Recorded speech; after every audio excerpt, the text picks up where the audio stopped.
ನಮಸ್ಕಾರ ವೀಕ್ಷಕ ಬಂಧುಗಳೇ. ಮುಜರಾಯಿ ಇಲಾಖೆಗೆ ಸೇರಿರುವಂತಹ ಬನಶಂಕರಿ ದೇವಾಲಯದಲ್ಲಿ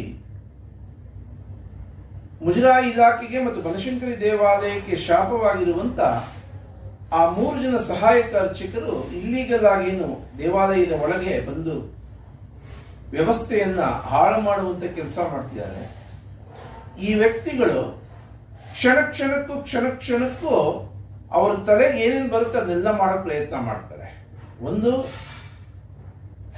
ಇಲ್ಲೀಗಲ್ ಆಗಿ ಅಂದ್ರೆ ಇಲಾಖೆಯ ವಿರುದ್ಧ ಸ್ಟೇ ತರುವಂತ ಪ್ರಯತ್ನ ಮಾಡಿದ್ರು. ಮತ್ತೆ ಇನ್ಯಾರೋ ಇನ್ನೊಂದು ಯಾವುದೋ ಒಂದು ಐಡಿಯಾ ಕೊಟ್ಟರು, ಈ ಸಂಬಂಧ ಇಲ್ಲದೆ ಇರುವಂತದಕ್ಕೆ ಸ್ಟೇ ತರುವಂತ ಪ್ರಯತ್ನ ಮಾಡಿದ್ರು. ಮತ್ತೆ ಅರ್ಜಿ ಆಹ್ವಾನ ಮಾಡಿದಾಗ ಅರ್ಜಿಯನ್ನು ಹಾಕಿಬಿಟ್ರು. ಕೊನೆಗೆ ಅವರ ವಕೀಲರು ಕೂಡ ಬೈದಿದ್ದಾರೆ, ಯಾಕಯ್ಯ ನೀವು ಅರ್ಜಿ ಹಾಕಿದ್ರಿ ಅಂತ. ಅದಕ್ಕೆ ಆನ್ಸರ್ ಮಾಡುವಂತ ಸ್ಥಿತಿ ಇಲ್ಲ. ಈಗ ನೋಡಿದ್ರೆ ಕೆಲವು ಜನಪ್ರತಿನಿಧಿಗಳಿಗೆ ಪತ್ರವನ್ನ ಕೊಟ್ಟಿದ್ದಾರೆ. ಆ ಪತ್ರದಲ್ಲಿ ಇನ್ನೊಬ್ಬ ಯಾರು ನನಗೆ ಕೆಲಸ ಬೇಡ ಅಂತ ಬರ್ಕೊಟ್ಟಿದ್ರು ಆ ವ್ಯಕ್ತಿ, ನನಗೆ ಹುಷಾರಿರ್ಲಿಲ್ಲ, ನಮ್ಮ ತಂದೆಗೆ ನನಗೆ ಹುಷಾರಿಲ್ಲದೆ ಇದ್ದಿದ್ರಿಂದ ನನಗೆ ಕೆಲಸ ಬೇಡ ಅನಿಸ್ತು, ಬರ್ಕೊಟ್ಟಿದ್ದೆ, ಇವಾಗ ಮತ್ತೆ ಕೆಲಸ ಕೊಡಿ ಅಂತ ಹೇಳಿದ್ದಾರೆ. ಇದಕ್ಕೆ ನಗಬೇಕೋ ಬಿಡಬೇಕೋ ಗೊತ್ತಿಲ್ಲ. ಮುಜರಾಯಿ ಇಲಾಖೆ ಯಾವ ಅಧಿಕಾರಿಗಳು ಇವರಿಗೆ ಈ ತರ ಐಡಿಯಾ ಕೊಟ್ಟು ಮಾಡಿಸ್ತಿದಾರೋ ಗೊತ್ತಿಲ್ಲ.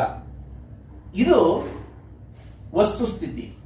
ಇವರು ಏನ್ ತಿಪ್ಪುರ್ಲಾಗ ಹಾಕಿದ್ರು ದೇವಾಲಯದೊಳಗೆ ಬರಕ್ ಸಾಧ್ಯ ಇಲ್ಲ. ಕಾರಣ ಏನು ಅಂದ್ರೆ, ಇವತ್ತು ದೇವಾಲಯದ ಸ್ಥಿತಿ ಏನಾಗಿದೆ ಅಂದ್ರೆ, ದೇವಾಲಯದ ಯಾರು ಪೂಜೆ ಮಾಡ್ತಿದ್ದಾರೆ, ಯಾಕೆ ಪೂಜೆ ಮಾಡ್ತಿದ್ದಾರೆ ಅಂತ ಆ ಅಧಿಕಾರಿಗಳಿಗೆ ಗೊತ್ತಿಲ್ಲ. ಕಾರ್ಯನಿರ್ವಾಹಕ ಅಧಿಕಾರಿ ಅಂತೂ ನಾಗರಿಕ ಸಮಾಜಕ್ಕೆ ಉಪಯೋಗ ಇಲ್ಲ. ಇನ್ನು ವ್ಯವಸ್ಥಾಪನಾ ಸಮಿತಿ ಅಂತ ಬಂದಿದೆ.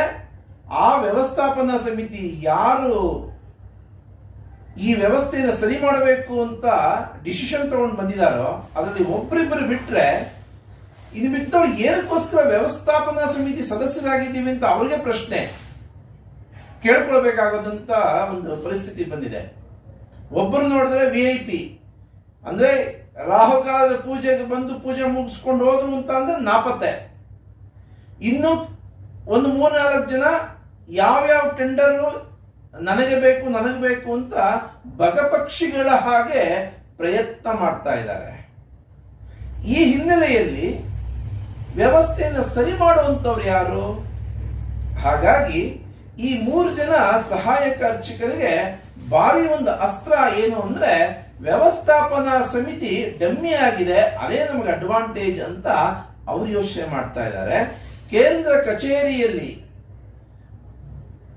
ಇವರನ್ನ ದುರುಪಯೋಗ ಪಡಿಸಿಕೊಂಡು ಜೇಬು ತುಂಬಿಸ್ಕೊಳ್ತಾ ಇರುವಂತಹ ವ್ಯಕ್ತಿಗಳು ಒಂದು ಕಡೆ ಆದ್ರೆ, ಇನ್ನು ಕಾರ್ಯನಿರ್ವಾಹಕ ಅಧಿಕಾರಿಯನ್ನ ಈ 3 ಜನ ಸಹಾಯಕ ಅರ್ಚಕರ ವಿಚಾರಕ್ಕೆ ಬಂದಾಗ ನನಗೆ ಗೊತ್ತಿಲ್ಲ ಅನ್ನೋದು ಬಿಟ್ಟರೆ ಏನು ಗೊತ್ತಿಲ್ಲ.